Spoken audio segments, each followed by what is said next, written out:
Hey besties, welcome back to my channel. Angle's kind of weird, lighting's kind of weird. I'm filming this at a weird time, and I needed the lighting from like the outside, so that's why the angle's weird.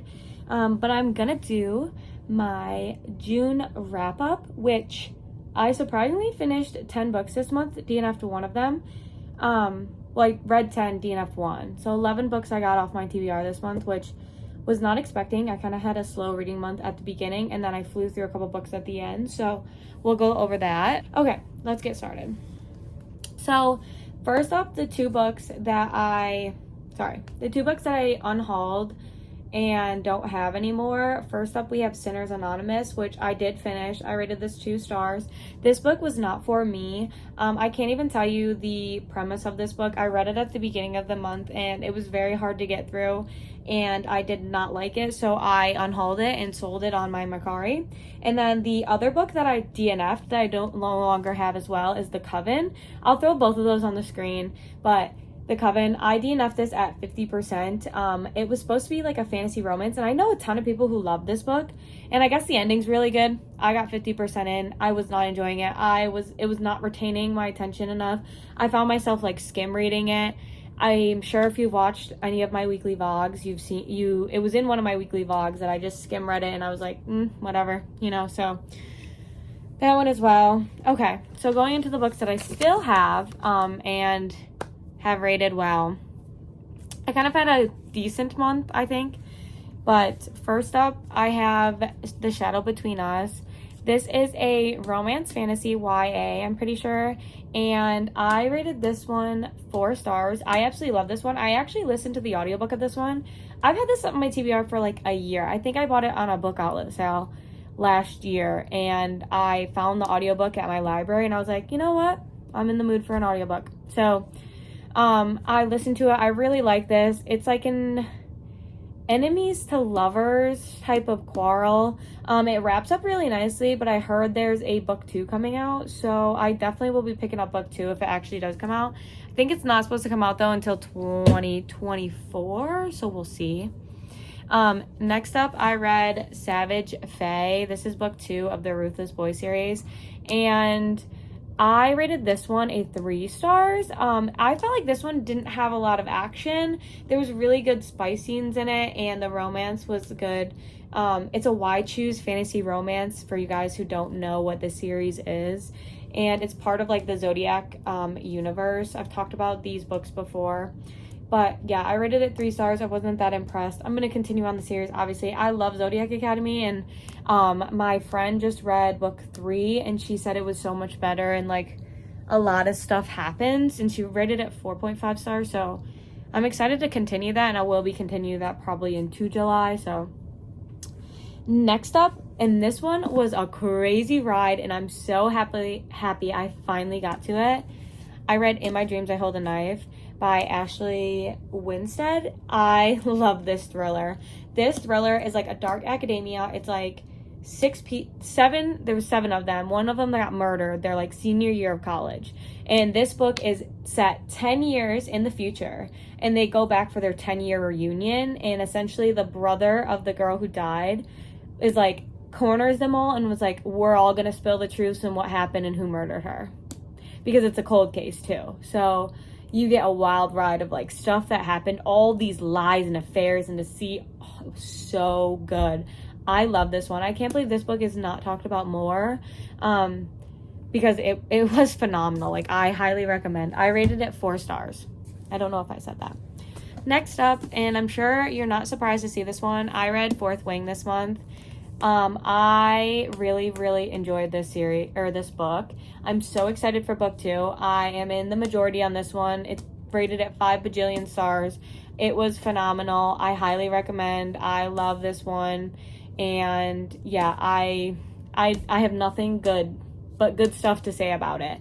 It's a fantasy romance for y'all that don't know. People describe it as like Hunger Games vibes, which I see. It's kind of a mix between Hunger Games and like Divergent. It's very well written. The romance in it was so good. It just is so good. I would read it if you get a chance to read it because I highly recommend it. I started the month off with this book. I read Paint Me Perfect by Kay Cove, and you're probably wondering, didn't you read book 2, 3, 4 already? Yes, I did. This is book 1 of her standalones that are interconnected, and I actually joined her ARC team and her hype team, she calls it, when she was releasing her book 2.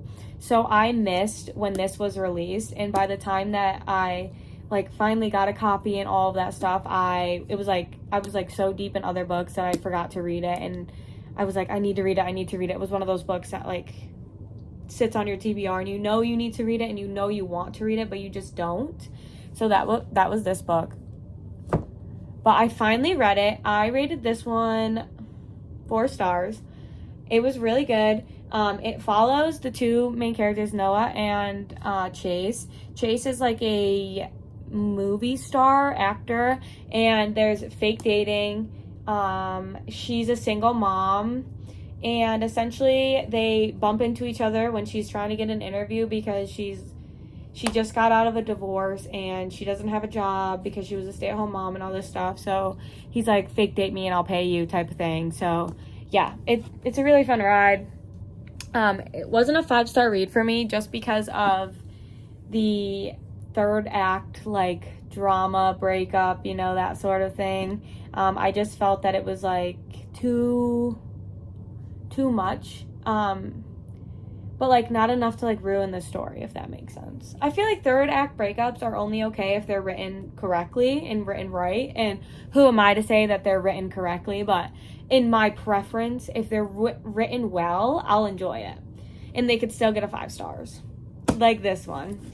I read Mile High finally, and oh my gosh, guys. If you haven't read this book, you need to read it. I rated it 4.5 stars. I didn't rate it 5 stars because of the third act. But it's about Xander's and Stevie, and Stevie is a flight attendant on Xander's NHL professional team plane. And it's I would say kind of enemies to lovers, and it's forbidden love because he's not allowed to date the workers or whatever, and he's a big playboy and all this stuff. I absolutely ate this book. I love this one so much. It's a hockey romance. If you're into sports romance, this is for you. Highly recommend. Okay, the last 2 books I read this month kind of go hand in hand, but I read The Naturals and I read Killer Instincts, and I actually read these both in a 12-hour span because I'm insane, but I rated both of them 5 stars. If you read these books, people describe them as Criminal Minds, and they truly are. So you follow the point of view of Cassie, and Cassie is a profiler, and she essentially goes to be this, they're called the Naturals, and it's 6 of them, I think, and there's a profiler, there's Salone, who's really good at statistics and numbers, there's Leah, who literally can tell if someone's lying, and then she's amazing at lying, and then there's Dean, who's another profiler, and then there's Michael, and Michael can read people's emotions, so he could look at you and tell you what emotions you are feeling. So they go in and they are grouped together, and they're minors, so they solve the cold cases, but while they're solving these cold cases and stuff, past cold cases get intertwined with new murders and stuff like that, so they get involved on active cases, especially in this book. And then book 2 is just another kind of storyline. It builds off of this storyline, and as always, these are by Jennifer Lynn Barnes, and if you know the Inheritance games, she loves a love triangle. Subplot romance, love triangle, this has it. Inheritance games, it has it. There is a love triangle in this, and in book 2, you see a little more of it coming kind of to a close, hopefully, but you never know, because if you read the Inheritance games, you know that she dragged that love triangle out until the last book, and sometimes it's done well. I don't mind a love triangle if it's done well, but they're not my favorite because I always end up obsessing and loving and wanting her to pick one of them. And sometimes it doesn't happen, but it's fine. Anyways, I hope you guys enjoyed my June wrap up. And I won't be having a weekly reading vlog coming up in the next couple weeks because I am going out of town on vacation. But I hope you guys enjoyed this one. As always, make sure you like, comment, share, subscribe, and I'll see you next time.